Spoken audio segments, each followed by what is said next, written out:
Hello students, myself is Dr. Peenal Shah. Once again we are continuing with respiratory system. Today's topic are lung abscess and bronchiectasis. Today we will learn the definition, etiopathogenesis and morphology of both these diseases. What is lung abscess? It's a local suppurative process within lung parenchyma and characterized by the necrosis of lung tissue. It could be primary lung abscess or secondary lung abscess.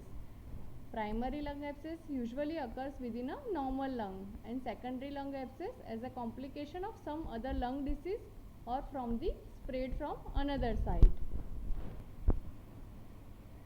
Mostly isolated bacilli in lung abscess are streptococci, staph aureus and gram-negative organism, and also the anaerobic organism of oral cavity can lead to lung abscess. This organism introduced into the lung by the following mechanism. First is the aspiration of infective material like aspiration of food particle, teeth or gastric content leads to lung abscess. Second is as a complication of pneumonia. It's a post-pneumonic abscess. Usually occurs in the patients of bronchopneumonia. Third is a spread from any septic embolism. Fourth is a neoplasia. Because of the any tumor obstruction of the lung bronchi and it leads to abscess. It could be direct extension of suppurative foci from the neighboring structures like esophagus, spine, pleura or diaphragm. It could be cryptogenic or direct penetration of lung via any trauma. Now coming to the morphology of lung abscess. The abscess due to aspiration are usually on right side and single. Right side more because the right bronchus is more vertical, so aspiration occur on right side easily. And abscess due to preceding pneumonia are usually multiple and scattered in the lung. The figure shows a single abscess because of the aspiration pneumonia, and second is a multiple lung abscess. Grossly, the abscesses are variable in size. They are usually 5 to 6 cm in diameter and the cavity contain exudative material. The acute lung abscess are having a poorly ragged wall, while in case when they become chronic, they would have a fibrous wall. This photograph shows a multiple lung abscess and the overlying pleura is thickened. This is a photograph which shows the abscess wall which is ragged. Ragged means irregular wall. Microscopically, there is a total destruction of lung parenchyma with a suppurative exudate in the cavity. Abscess is basically which type of necrosis? Yes, it is a liquefative type of necrosis. So morphology of total lung parenchyma will be lost. In acute stage, it is surrounded by acute inflammatory infiltrate and later on there is a fibrous wall. This photograph shows the totally lung parenchyma with acute inflammatory infiltrate. Again, this is a photograph of the lung abscess showing acute inflammatory infiltrate with exudative material and loss of lung parenchyma. Clinical features of lung abscess are the fever, malaise, cough, weight loss, expectoration having a yellowish color, hemoptysis, clubbing of finger, and in very chronic stage it may leads to secondary type of amyloidosis. Now coming to the bronchiectasis. Before starting bronchiectasis, a brief about COPDs. COPDs are the chronic obstructive pulmonary disease. It is a commonly used clinical term for a group of pathological conditions in which there is a chronic, partial or complete obstruction to the airflow at any level from trachea to the smallest airway, resulting in functional disability of the lungs. Means there might be some kind of obstruction from any level from trachea to smaller airway, and because of that the functional ability of lung will be lost. The following entities are included in COPDs. One is a bronchiectasis, second one is a emphysema, third one is a asthma, and the fourth is a chronic bronchitis. Today we will discuss about the bronchiectasis.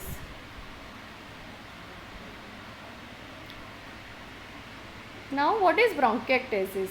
There is a chronic necrotizing infection of bronchi and bronchiole leading to or associated with abnormal dilatation of this airway.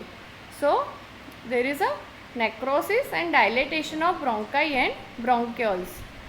Bronchial dilatation should be permanent. It's not a temporary dilatation, it's a permanent dilatation.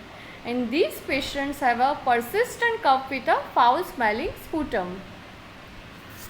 So how it is defined?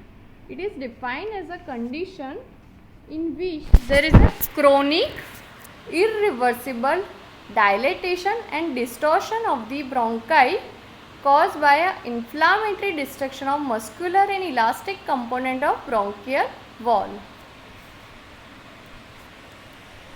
So there is a destruction of the elastic and muscular component of the bronchial wall. So bronchial wall will lost its elasticity, so it's a permanently dilated. Now coming to the etiopathogenesis, there is a basic two mechanisms are seen which leads to bronchiectasis. One is a obstruction or second is a infection. So endobronchial obstruction by any like foreign body or neoplastic growth or enlarged lymph node. So this obstruction will leads to infection and collapse of the lung. Or second is a infection. Infection usually occurs secondary to obstruction, or it could be in certain condition infection could be a primary event. So now what happened? First of all, whenever there is an infection, so what happen after infection, when entry of any pathogens, it will leads to inflammation. Now because of the inflammation there is a two event. One is a acute inflammatory infiltrate exudation formation, and another side there is a destruction of the parenchyma. So this exudative material ultimately they will be stagnant and leads to obstruction, and obstruction ultimately aggravate this infection. And another side, the destruction of the bronchi and bronchial wall, it leads to the loss of cartilaginous muscle and elastic tissue of the bronchi and leads to bronchiectasis. Now these mechanisms usually seen in number of clinical settings. So we will see one by one. First is a bronchial obstruction by any tumor, foreign body or allergic condition with mucus infection. Second are the congenital or hereditary condition which include cystic fibrosis, immotile cilia or Cartagena syndrome. And third is a chronic infection like tuberculosis or Aspergillus pneumonia. Now we will see in detail how this bronchiectasis will develop in this condition. So let us start with the cystic fibrosis. So this is a photograph of the lung airways in which there is a right and left bronchus. What happens in cystic fibrosis? Basically it's an inherited disorder in which there is a defect in the chloride channel. Now we can see the right side, there is a cell, bronchial epithelial cells, and these cells have a chloride channels. Normally what happens, the chloride will go out and there is a second channel which in which the sodium and water will be reabsorbed. So because of this there is a mucus layers form over the bronchi will be moist because of the reabsorption of sodium and water and secretion of chloride. And what is the advantage of this mucus? So these cells have actually cilia, and cilia will keep this mucus, they will keep moving upwards and this mucus will keep move upwards till the expectorant. expectorate. So what is the benefit of it? Whenever any pathogen or allergen enter into the lung, they are trapped into the cilia and they are trapped into this mucus.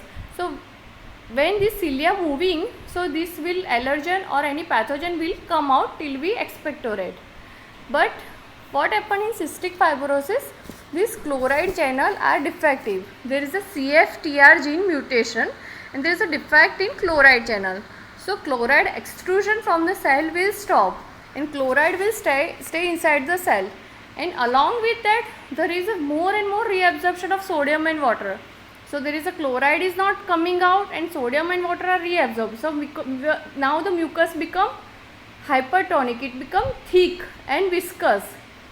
So this mucus, whenever I have demonstrated in the figure, there is a thick viscous. So this thick viscous will now become, it's very difficult for cilia to move upwards. So it will obstruct the mucociliary apparatus and there is a stagnation of this mucus, and ultimately this mucus plug will produce a obstruction. And once again that cycle, the obstruction will leads to infection, and infection ultimately leads to inflammation, and inflammation leads to destruction of the bronchi and bronchioles. Second hereditary condition is immotile cilia or cartilaginous syndrome. So in this condition, the cilia which are not working, cilia are immotile. So now the mucus will not move because cilia is not working, so it will produce a obstruction. And secondly, the mucociliary apparatus is not working, so whenever any pathogen or allergen comes, they cannot be excreted from the lung, so it will produce a infection also. So there is a once again a cycle of obstruction and infection, and ultimately dilatation of bronchi and bronchioles and bronchiectasis. Now the second clinical setting, suppose this patient is having any tumor or foreign body or any allergic condition in which mucus plug is formed, it will produce a obstruction. So I have demonstrated in this figure, there is a obstruction. Now because of the obstruction, there is a mucus is not going upwards and there is a stagnation. So ultimately there is a secondary infection. So distal part of the obstruction will have a infection. Now what happens after infection? It's a exudation, and this exudate will ultimately become stagnant and produce a more and more obstruction. So once again there is a obstruction infection cycle, and ultimately the destruction of the surrounding parenchyma, bronchi and bronchial walls and bronchiectasis.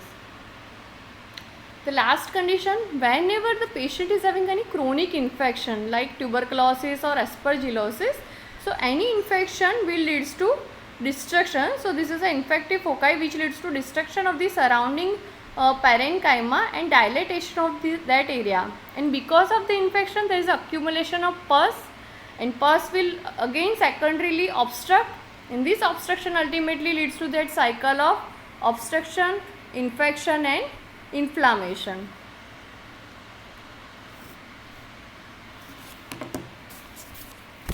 Now coming to the morphology, the bronchiectasis is usually seen in lower lobes and bilaterally, and it usually affects the distal bronchi and bronchioles. We can see in this figure the right side is a normal airways. The normal dilated airways are seen only up to 2 to 3 cm away from the pleural surface. Then after we cannot able to see the normal airways.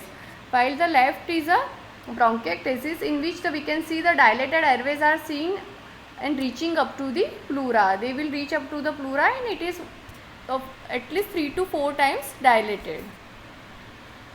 Now this dilatation also has certain kind of fashion. So their dilatation are of either cylindrical in shape or tubular in shape, or having a curvilinear varicose shape, or secular or cystic type also seen. So there are these 3 types of bronchiectasis: cylindrical or tubular, varicose, or secular or cystic. How the lung appears grossly in case of bronchiectasis? It is characterized by the bronchi and bronchioles are sufficiently dilated that can be followed on gross examination. directly to the pleural surface. It normally they cannot be followed up to the pleural surface, that I have already explained.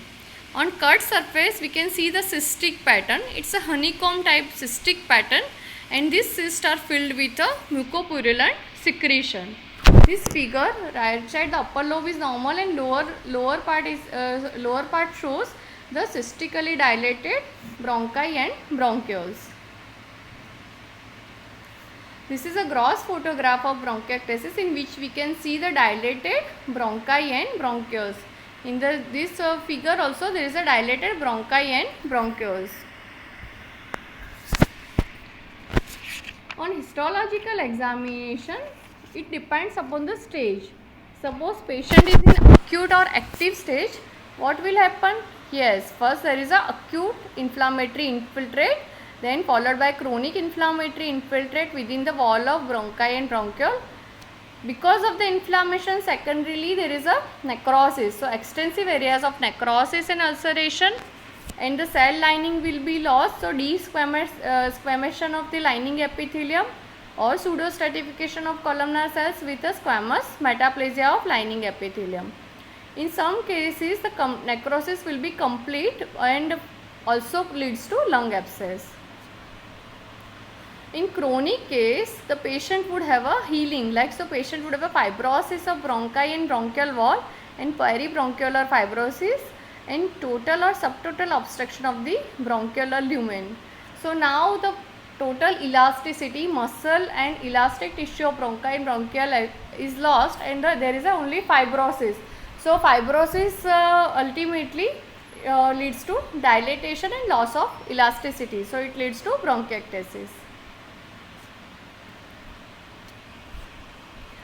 Now this figure shows the normal bronchus. We can see all the layers like a mucosal layer, then muscular layer and elastic tissue and cartilage in normal bronchi and bronchiole. While the right side shows a bronchiectasis in which there is a lumen shows a loss of epithelium and it is occluded by the mucus plug and destruction of wall and fibrosis. What is a clinical course? Because this patient have a certain kind of obstruction because of infection either or because of obstruction. So there is a constant mucus plug in bronchi and bronchiole. So whenever there is any kind of obstruction, patient would have a severe persistent cough to expel it out. So these patients are classically present as having a persistent cough with a mucopurulent and foul smelling sputum, and sometimes may have a blood in the sputum. And definitely this is an obstruction in the airway, so patient will secondarily develop dyspnea and orthopnea.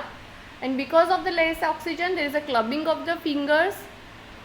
On later stage, the patient would have a right-sided heart failure because of the lung pathology that is known as a cor pulmonale. And rare complication are the brain abscesses and amyloidosis. So today's take-home message is what is lung abscess? It is a local suppurative process within lung characterized by the necrosis of the lung tissue, and bronchiectasis, it's a chronic irreversible dilatation and distortion of bronchi and bronchioles caused by inflammatory destruction of the muscular and elastic component of the bronchial wall. And bronchiectasis will have a main two mechanism, obstruction and infection. Thank you.